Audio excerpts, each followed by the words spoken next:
News में मैं हूं आपके साथ शिवानी। चले रुक करते हैं आज की बड़ी खबरों पर। कोई करता है खबरों से आगे रहने का वादा, कोई करता है तेज रफ्तार का दावा, फिर भी क्यों दब जाती है सही खबर? ना वादा। ये आपको बताते चले कि पिछले कई दिनों से समस्तीपुर में हर जगह जाके आपको विकास दिखा रहे हैं, जो कि बिल्कुल फेल है। एनडीए की सरकार, डबल इंजन की सरकार बिल्कुल ज़मीन पे नहीं दिखती नजर आ रही है। पानी से लेकर चाहे जल जन योजना, 7 निश्चय योजना, जल जीवन, हरियाली हो, आयुष्मान कार्ड हो, कहीं पे भी विकास जनता का होता हुआ नजर नहीं आता। करप्शन, लूट, कानून व्यवस्था बिल्कुल फेल, शराबबंदी आपका बिल्कुल फेल है और विकास बिल्कुल आपका फेल हो गया है। तो इस बार जो एमएलसी और विधान परिषद का जो चुनाव आने वाला है, यहाँ से कांग्रेस पार्टी के लोगों से हम पूछेंगे कि आपको जो है, यहाँ हजारों नेता है कांग्रेस में समस्तीपुर में, आपको प्रबल दावेदार, प्रबल और सक्षम नेता जिसका नाम चर्चा में है, कौन नज़र आता है और क्यों नज़र आता है? आपका नाम? हमारा सुशील कुमार राय जी। हम कांग्रेसी, पुराने कांग्रेसी हैं और समर्पित कार्यकर्ता हैं। दूसरी बात कि अभी जो आप कहे कि जैसे यहाँ हजारों जैसे नेता तो बहुत होते हैं, लेकिन जो ज़मीन पर काम करता है, जो जनता के लिए जैसे लड़ता है, जनता के भलाई के लिए लड़ता है, उसके आवाज़ को अपना आवाज़ समझ करके जैसे वहाँ सदन से लेकर के जैसे सड़क तक जैसे रखता है, वैसे जुझारू जो भी जैसे नेता है, हम वैसे नेता को जैसे चाहेंगे कि जैसे टिकट मिले पार्टी की तरफ से, जो हमेशा पार्टी ही नहीं पूरे समाज के लिए, पूरे जैसे जनता के जो भी जैसे आवाज़ है उसको उठाने का काम करे। और ये नहीं कि आज हम कांग्रेस में हैं, कल जैसे दूसरी पार्टी ऑफर कर दी, हम उस पार्टी से जाकर के टिकट के लिए नहीं, आप जनता के लिए जैसे रहिए ना, और जनता के आवाज़ के लिए जैसे आप उस पर जैसे टिकट लीजिए और जैसे जीतिए। तो हम लोग चाहेंगे, और हमारे जैसे जो अभी नेता हैं, कुछ जैसे लोग, अध्यक्ष जी, हमारे प्रदेश अध्यक्ष से हम लोग गए थे, और हमारे जैसे नेता अखलाकुर रहमान सिद्दीकी जैसे जो अभी मैंने चर्चा में हमेशा जैसे रहते हैं और लड़ते हैं, हम लोग साथ में जैसे रहते हैं, साथ में जैसे जो भी जैसे कार्यक्रम होता है उसमें जैसे हम लोग भाग लेते हैं, बढ़ चढ़ करके जो भी जहाँ, और ऐसे जैसे ही करें। उनसे बात भी हुई थी अध्यक्ष जी से, हम लोग कहे थे कि देखिए कार्यकर्ता, अब आपको पैसा देने वाला जैसे नेता बहुत मिल जाएगा, लेकिन वोट दिलाने वाला, वोट लाने वाला, जीत करके आने वाला नेता आपको बहुत पड़ेगा। हम लोग जैसी चीज़ है, हम लोग जैसे मिलकर, और जहाँ तक खर्च की बात है तो हम लोग करेंगे, हम लोग नहीं होगा, हम लोग सक्षम होंगे, चंदा जैसे करके जैसे लड़ेंगे, लेकिन लड़ेंगे मजबूती से लड़ेंगे और लोगों का वोट जैसे लेंगे। तो हम तो चाहेंगे यही कि अखलाकुर भाई को जैसे टिकट जैसे दिया जाए और जैसे यहाँ से उम्मीदवार जैसे बनाया जाए, और हम लोग जैसे ये पूरी मैंने जैसी चीज़ का जैसे हम विश्वास है कि हम जैसे जीत करके और विधान परिषद जैसे हमारे अखलाकुर भाई जैसे जाएंगे और जैसे अच्छे वोटों से जैसे जीतेंगे हम लोग। देख पा रहे हैं तो साफ साफ कहना है कि अखलाकुर जो है रहमान सिद्दीकी जी को इस बार टिकट दिया जाए एमएलसी से, ताकि वो विधान परिषद में जाकर जनता की आवाज़ उठाए और जनता की समस्याओं का निदान कर सके। समस्तीपुर जिला से रंजन जायसवाल। ऐसा कहते हैं कि अपराध पे जीरो टॉलरेंस। आप देखिए कि अपराध का ग्राफ इस सरकार में कितना बढ़ गया। कौन ऐसा दिन है जो आप देखिएगा जिला में कहीं बलात्कार, कहीं घटना, हत्या, कहीं लूट की घटना नहीं देखने को मिलती है पूरे राज्य में, और ये सरकार झूठ मूठ का ढिंढोरा पीट रही है। इसलिए इस पे सरकार को सोचने की ज़रूरत है। देख पा रहे हैं बिहार में सुशासन की सरकार है, लेकिन अपराध चरम सीमा पर है, लूट चरम सीमा पर है, कानून व्यवस्था बिल्कुल फेल है, आपकी जो है पंचायत व्यवस्था बिल्कुल फेल है। जितने भी यहाँ पे जल नल योजना, 7 निश्चय योजना, सब एक तरह से आपका धाराशायी हो गया। अब बिहार में जो डबल इंजन की सरकार कुछ विकास नहीं कर पाई है, और आपका उद्देश्य इस बार चुनाव में क्या रहेगा? देखिए हम लोग का चुनाव में उद्देश्य क्या रहेगा, ये सब सारी जो समस्या हैं, भ्रष्टाचार हो, अपराध हो, करप्शन हो, जल निकासी हो, इस सारी समस्या का समाधान करना हम लोगों की पहली प्राथमिकता होगी कि इस समस्या से जनता को कैसे निजात दिलावे। अगर हम लोगों की पार्टी को अगर जनता मौका देती है तो हम लोग इस समस्या का समाधान करने के लिए हमेशा तत्पर रहेंगे, हमेशा जनता के लिए खड़े रहेंगे कि इस समस्या से कैसे समाधान हो। देख पा रहे हैं सभी मुखिया वार्ड पार्षद के लिए आगे जाके ये लड़ेंगे। अखलाकुर रहमान सिद्दीकी जी कहना चाहते हैं कि एक बार मौका दीजिए ताकि सभी मुखिया, वार्ड समिति और जनता के लिए विकास का काम कर सके। समस्तीपुर जिला से रंजन जायसवाल की रिपोर्ट। लड़ाई झगड़ा करवाने का काम कर रहे हैं। अब वो पी रहे हैं, कल के बतावेंगे फलना जगह से हम पिए, वो आपस में तनाव पैदा होगा। ये सरकार की मंशा वो ठीक नहीं है। इस पे अगर ये कर रहे हैं तो इस पे सही ढंग से सोच के इस पे कानून पे समीक्षा करें, क्या कैसे क्या करना है। कभी कहिए पीने वाले को छूट, कभी कहिए बेचने वाले को छूट, ये आपकी क्या मानसिकता है? इस पे पहल करके, इस पे विधानसभा में बहस करके इस पे एक पॉजिटिव निर्णय ले जो जनता के हित में हो, जो राज्य के हित में हो। हम यही सरकार से मांग करते हैं। नल जल की योजना देखते हैं बिहार में पूरी तरह से असफल है। जहाँ पे पानी आना चाहिए घरों में साफ़ सुथरा नहीं आते, हफ्ते में एक दिन चलता है, कचरा आता है, ठेकेदार मनमानी तरीके से काम कर रहे हैं, अधिकारी मनमानी से। ये आपको योजना कैसा लगता है, ये जल नल योजना? देखिए, नल जल योजना तो पूरा लोट खसोट का योजना है। जितना सरकार एक वार्ड में 15 लाख, 17 लाख, 20 लाख रुपया एक वार्ड में नल जल के लिए दी है, अगर उसी को एक पंचायत में अगर 10 वार्ड है तो 1.5 करोड़ रुपया, अगर एक बड़ा सा मीनार अगर बना दिया जाता, जल मीनार, उससे अगर सप्लाई किया जाता तो वो सही ढंग से हर के घर में, हर जनता के घर में वो पानी पहुंचती। ये कहीं ना कहीं ये लूट खसोट है सरकार की मानसिकता पे। आप बिहार के किसी गांव, किसी कोना पे चल जाइए, अभी ज़्यादा दिन काम किए नहीं हो रहा, कहीं यहाँ पे लीकेज, कहीं यहाँ पे लीकेज, कहीं कुछ, बहुत ज़्यादा। आप देखिएगा अप्रैल मई के बाद कि ये जो नल जल की जो समस्या है पूरे राज्य में किस तरह से त्राहिमाम होगा। बहुत सारे लोग काम कर लिए और उसका सही ढंग से काम नहीं हुआ, बहुत सारे वार्ड में पैसा उठ गया, अब तक उस पर कोई काम नहीं हुआ है। इसलिए इस पर समीक्षा की ज़रूरत है और इस पर काम करने की ज़रूरत है। अगर जिस वार्ड में काम नहीं हुआ है उस पर जांच करके वैसे लोगों पे एक्शन लेने की भी ज़रूरत है। मनरेगा के तहत कहा जाता है कि हम गरीब लोगों को जो है मजदूरी देते हैं, उसको रोजगार देते हैं, लेकिन 150 रुपये से 220 रुपये के बीच में दिया जाता है। ये किस तरह की मजदूरी हुई? एक आदमी कहीं भी जाकर मिस्त्री में या कहीं पे भी काम करता है, मजदूरी में 500 रुपये कमा के लाता है, तो उसमें रोजगार क्या करेगा वो? देखिए, कहीं ना कहीं आपका कहना सही है कि मनरेगा में जो 200 रुपया दिया जा रहा है, अब बाहर में आपको 400 रुपया मिल रहा है, तो वैसे जगह पे जो है मजदूर काम करेगा नहीं कि अब बगल में गांव में प्राइवेट में जाए काम करने किसी के घर पे, तो वहाँ 400 रुपया मिल रहा है, अब मनरेगा के तहत 200 रुपया मिल रहा है। तो कहीं ना कहीं इसमें सोचने की ज़रूरत है, इसमें मजदूर का जो है रोज़गार को बढ़ाने की ज़रूरत है। 300 से 400 रुपया किया जाए, नहीं तो स्वाभाविक है कि उसमें चोरी होगा। इसलिए इस पर भी हमारा यही मांग है कि मजदूर को जो मनरेगा के तहत जो 200 रुपया दिया जा रहा है उस पर बढ़ाया जाए, कम से कम 300 रुपया किया जाए, जो आसानी से मजदूर जो इस पर काम करे। अगर बाहर में 400 रुपया अगर मिल रहा है तो भाई 300 रुपये में यहाँ भी मनरेगा के तहत वो काम करेंगे। वार्ड सदस्य देखते हैं, समिति देखते हैं, मुखिया देखते हैं, इनको समाज के बीच में बैठा तो दिया गया है विकास करने के लिए, लेकिन तनख्वाह 2500, 2000, 1500, 1000। क्या किसी आदमी का 2500 रुपये में गुजारा एक महीने का हो सकता है? देखिए, 3 स्तरीय सरकार है, केंद्र सरकार, राज्य सरकार, पंचायती सरकार। केंद्र में जैसे लोकसभा कैबिनेट चलती है, वैसे राज्य में विधानसभा है, वैसे पंचायत में पंचायती राज है। अगर ये भारत की आत्मा गांव में बसती है, अगर आप चाहते हैं कि गांव मजबूत हो तो आप 3 स्तरीय सरकार को मजबूत करना होगा।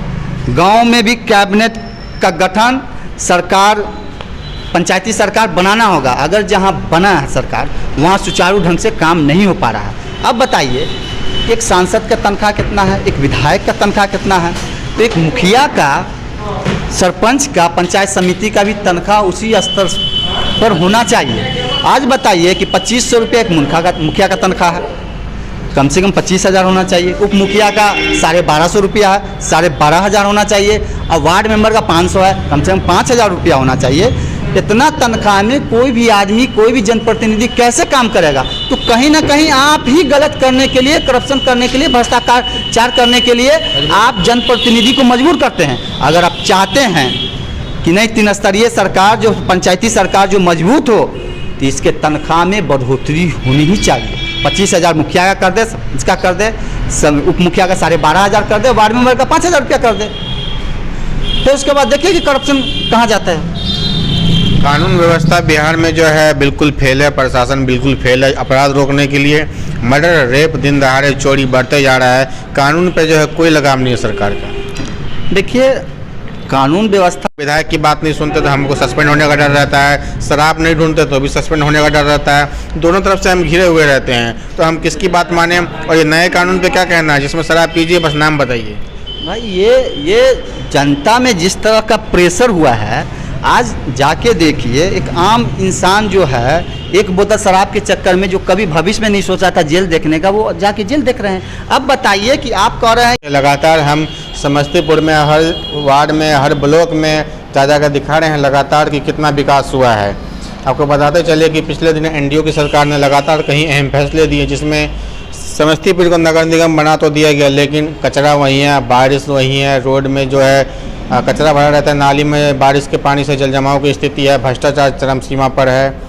20 ब्लॉक में कहीं भी चले जाइए, राशन कार्ड हो, चाहे इंदिरा आवास हो, पीएम आवास हो, हर जगह भ्रष्टाचार चरम सीमा पर है। हमारे साथ युवा समस्तीपुर के जो अध्यक्ष हैं मोर्चा के सिद्दीकी जी, अपने बारे में पूरा अपना इंट्रोडक्शन देंगे, बताएंगे क्यों इस बार एमएलसी चुनाव में आए हैं, मुद्दा क्या है, इनका उद्देश्य क्या है, समाज के लिए क्या करना चाहते हैं। नमस्कार, आपका स्वागत है न्यूज़ इंडिया में।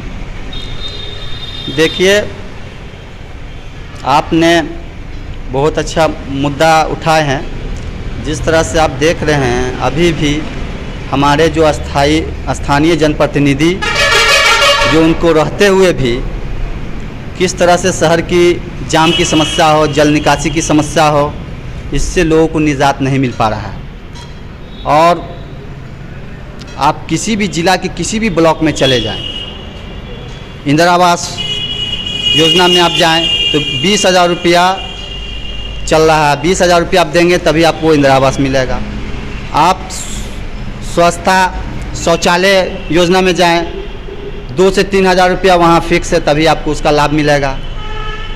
आप वृद्धा पेंशन में जाएं, आवासीय में जाएं, आप एलपीसी बनाने जाएं सीओ ऑफिस में तो 5,000 रुपया फिक्स है। यानी कि इस ढंग से चरम सीमा पे अफसरशाही है कि जनता तरह-इमाम है। जनता जो है कि आप किसी पदाधिकारी से बात करें, आप जैसा कि देखे हैं कि कुछ दिन पहले भी सरकार के जो जदयू के विधायक है उनका बयान आया कि अफसरशाही इतना चरम सीमा पे है कि पदाधिकारी मेरी बात नहीं सुन रही है। तो इसको लेकर सरकार को सोचना होगा। और हम भी देख रहे हैं जनता बहुत तरह-इमाम है। अगर इस पर सजग नहीं हुई, अगर पदाधिकारी नहीं कंसस हुए, नहीं जागरूक हुए, तो इसको लेकर युवा कांग्रेस आंदोलन करेगी। देख पा रहे हैं लगातार इनका कहना है कि बीजेपी हो चाहे जेडीयू हो, दोनों की सरकार, डबल इंजन की सरकार होते हुए बिहार में अगर जो विकास नहीं हो पा रहा है तो क्या फ़ायदा। आपके जो अधिकारी, आपके विधायक के अधिकारी आपकी बातों को नहीं सुनते हैं तो जनता का क्या काम करेंगे। जनता जाते हैं, उनसे सीधा पैसे का डिमांड किया जाता है, राशन कार्ड में पैसे दीजिए, इंदिरा आवास में दीजिए, नल जल में ठेकेदार को आप दे दिए, ठेकेदार अंदरूनी वहाँ पे कमाई में लगा हुआ है। किसी भी वार्ड में जो है पानी संपूर्ण रूप से नहीं चल रहा है। आपका पानी में जो है कचरा आ रहा है, टंकी की सफाई नहीं की जाती है। इसके अलावा जगह जगह पे कचरा लगा हुआ है समस्तीपुर में। और पानी से तो आप पूछिए मत, क्या व्यवस्था, जाम की व्यवस्था अभी तक जो है यहाँ पे जाम की समस्या बहुत पुराना है, अभी तक जो उसका निदान नहीं किया गया है। जाम की समस्या बताइए। देखिए, जाम की समस्या तो बहुत बड़ी समस्या है जिला का। जिला के तमाम लोग तरह-इमाम हैं, परेशान हैं। आप जैसा कि आप जानते हैं कि समस्तीपुर में भोला टाकिस घूमती है, वहाँ फ्लाईओवर की बात हो रही है। ये 10 साल से हम लोग देख रहे हैं, केंद्र सरकार राज्य सरकार पर थोप रही है, रेलवे जो राज्य सरकार पे, राज्य केंद्र सरकार पे थोप रही है। अब बताइए कि सरकार, बिहार की जनता डबल इंजन की सरकार है। आपने बोला कि डबल इंजन की सरकार को मौका दे, विकास ज़्यादा होगा।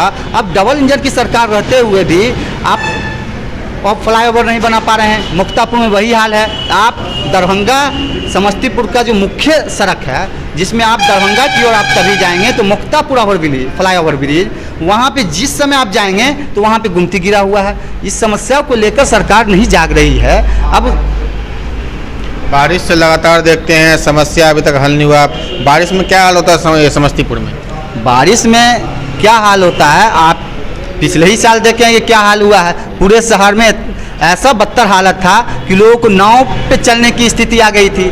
अब बताइए कि अब जल निकासी नाला का जो है, आपका कोई भी तो फ्यूचर प्लान होना चाहिए ना, कि हर जगह नहर, छोटी छोटी नहर जो जहाँ जो जाम हो गया, जिसको भर दिया गया, आप इस हिसाब से प्लान करें, फ्यूचर प्लान की पूरे जिला का जो नाली का जो गटर बना हुआ, उसका जल निकासी का समस्या कहाँ हम उसको करें कि परमानेंट सोल्यूशन हो। भ्रष्टाचार देखते हैं चरम सीमा पर फैला हुआ है, अधिकारी किसी की सुनते नहीं हैं। तो भ्रष्टाचार को कैसे मिटाया जाए? अगर आपको जनता मौका देती है या तो कैसे इसको हटाएंगे? देखिए, भ्रष्टाचार जो है ये अभी जो है इस दीमक की तरह इस तरह से है कि आप इस पे क्या बतावे। आज जिस ऑफिस में जाएं आप कि इस ढंग से सरकार ही छूट दे देगी अफसर को कि आप जो चाहे वो करें। अब बताइए, एक विधायक की बात एक अफसर नहीं सुन रहा तो कहीं ना कहीं ये इसमें जिम्मेदार माननीय मुख्यमंत्री जी है। अगर आप एक बार मुख्यमंत्री का आदेश हो जाए कि भाई स्थानीय विधायक, स्थानीय सांसद अगर मंत्री की बात आप नहीं करेंगे तो हर के ऊपर भाई है, क्या कार्यपालिका है, न्यायपालिका है, मीडिया है, विधायिका है, सबका अपना अपना स्तर, अपना अपना काम करने का तरीका है।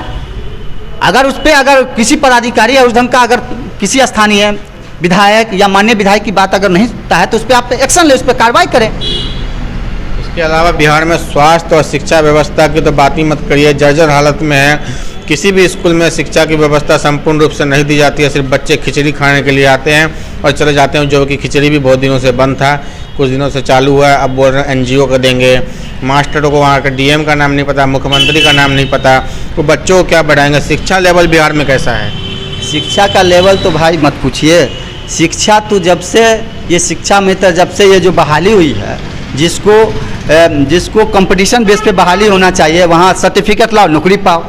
जहाँ आप फोर्स में जाना है, जिस पे दौड़ है, जिस पे सर्टिफिकेट लाओ और फोर्स में नौकरी पाओ, वहाँ आप रिटर्न ले रहे हैं। शिक्षा का स्तर इतना बद से बदतर हो चुका है कि जिस राज्य का शिक्षा का स्तर अगर बुनियाद अगर कमज़ोर हो जाएगा तो वो लड़का आगे क्या करेगा भविष्य में। आप देखते थे कि आज से 10 साल पहले बिहार में पूरे देश में अगर 10 IAS होता था तो वहाँ 6 से 7 बिहार के लोग होते थे, क्योंकि यही बुनियादी ढांचा था। आज शिक्षा का स्तर इतना बद से बदतर कर दिए हैं। आप स्कूल में क्या कर रहे हैं भाई? शिक्षक को आप दे रहे हैं मिड डे मील का, अब 12 बजता बच्चा ताली पीटना शुरू कर देते हैं। अभी देखिए माननीय मुख्यमंत्री जी क्या दिए हैं कि अब टीचर को अब लगा रहे हैं कि भाई शराबबंदी पे जो है शराबबंदी जो है, शराब जो पी रहा है उसको पकड़ के बताइए। अब बच्चे को पढ़ावेंगे कि वो खिचड़ी खिलावेंगे कि गाँव घर में कौन शराब बेच रहा है, कौन शराब पी रहा है, उसको देखने का काम करेंगे। चावल बांटने का भी काम दिए हैं, चावल बांटने का भी काम दे रहे हैं, पोशाक बांटने का काम दे रहे, साइकिल का। इसका एक अलग से जवाबदेही दे, किसी संस्था के थ्रू उसको करे, नहीं तो बिहार का जो शिक्षा का स्तर है बद से बदतर है। आने वाला भविष्य जो है वो डार्क दिख रहा है बिहार में, कहीं ना कहीं अंधेरा देख पा रहे हैं। इसीलिए बिहार के जो ज़्यादा बच्चे हैं प्राइवेट स्कूल में पढ़ते हैं, और जो बिहार के गरीब लोग उनके पास इतना सक्षम नहीं है कि वो प्राइवेट स्कूल में पढ़ा सके अपने बच्चे को। सरकारी में मजबूरी में पढ़ाना पड़ता है, आगे जाके वो बच्चे भी मजदूर बन जाते हैं। स्वास्थ्य व्यवस्था की बात कर लेते हैं, जर्जर हालत में है। यहाँ पे किसी भी स्वास्थ्य हॉस्पिटल में जो है जो प्रॉपर मशीनें होना चाहिए, चाहे एक्सरे की हो चाहे अल्ट्रासाउंड की हो, प्रॉपर तरीके से नहीं चलती है, कभी ख़राब है, स्टाफ ढंग से काम नहीं करते हैं। साफ़ सफाई का क्या हालत समस्तीपुर में स्वास्थ्य में? समस्तीपुर में आप देख रहे हैं स्वास्थ्य का क्या हालात है। आप जाइए तो दवा नहीं मिलेगा, दवा ज़्यादातर जाइए तो कोई भी बीमारी है तो आपको मिलेगा पैरासीटामोल।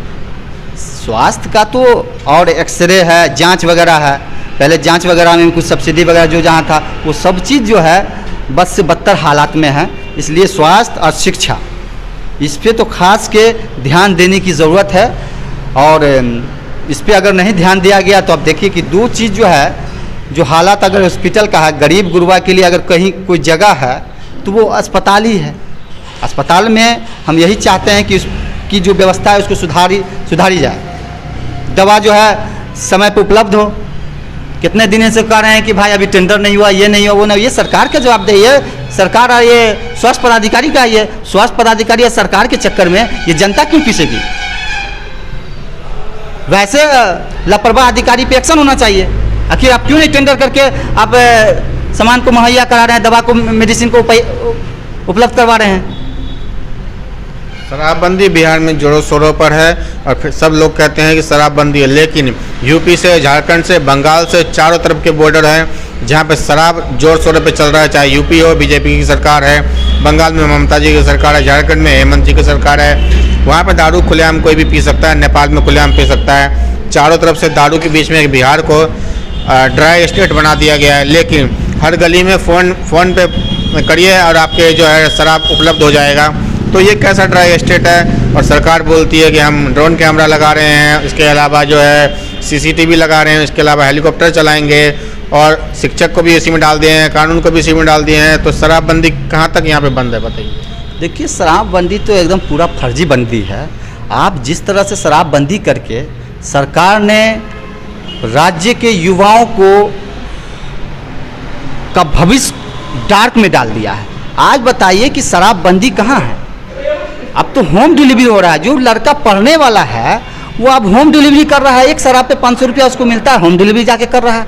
आप बताइए कि शराबबंदी लोकतंत्र में खाने की आज़ादी, पीने की आज़ादी, सोने की आज़ादी, बोलने की आज़ादी, रहने की आज़ादी, अब बगल के राज्य में सब कुछ है। अगर आप इस पे जो कानून लाए हैं, इसको जो शराबबंदी किए हैं, तो शराबबंदी करने से पहले उसका अल्टरनेटिव उपाय आपको सोचना चाहिए था। अब बताइए कि आपकी जब सरकार थी तो आप हर पंचायत में एक दारू भट्टी खुलवा दिया, हर घर आप दारू पीने वाले को पीने का आदत डलवा दिया। उसके बाद एक ही बार आप उसको शराबबंदी कर दिए। ये क्या है? कहीं ना कहीं आप जो है इस पे बहुत बड़ा लापरवाही किए हैं बिहार की जनता के साथ, बिहार के नौजवानों के साथ, युवाओं के साथ। आखिर बिहार में शराबबंदी है तो शराब आता कैसे है? जिस राज्य से, यूपी से, झारखंड से, बंगाल से अगर आ रहा है, आप कह रहे हैं कि जिसके घर में अगर शराब पकड़ाया जाएगा तो उस पर FIR होगा। जिस राज्य में अगर शराब एंट्री होता है तो वहाँ के पदाधिकारी पे एक्शन क्यों नहीं हो? वहाँ के पदाधिकारी पे FIR क्यों नहीं हो? अब अभी जो शराबबंदी से बहुत सारे बेकसूर लोग जो फंसा के उसको जेल भेजा जा रहा है। अब आपके बगल में घर है, कोई ला के एक कार्टून रख दिया, प्रशासन को फ़ोन कर दिया कि भाई आपके यहाँ है, वो छापा मारा तो भाई आपका ये है। कहीं ना कहीं भी आम इंसान, आम आदमी को इस कानून से परेशान भी किया जा रहा है। जो बड़े बड़े माफिया, इसमें कहीं कुछ नहीं हो पा रहा है। सरकार की अगर मंशा सही है, जिस दिन अगर चाह ली कि शराब बिहार में बंदी हो तो वो नहीं आएगा। ये जो है सरकार और पदाधिकारी की मिलीजुली भगत से ये धंधा चल रहा है। यहाँ से लेके थाना से लेके ऊपर तक इसका पैसा जाता है, क्योंकि हर लोगों को मालूम है कहाँ कैसे क्या शराब बिक रहा है, कैसे क्या आ रहा है, कहाँ क्या हो रहा है वो। इसलिए शराबबंदी की सोचने की ज़रूरत है। ऊपर से दूसरा पिछले हफ्ते नए कानून पास किया गया जिसमें बोला गया है कि शराब पीजिए, बस ये बताइए कि कहाँ से लाएं, छोड़ दिया जाएगा। मेरे साथ बस इतना ही। बाकी की तमाम खबरों के लिए देखते रहिए यू न्यूज़।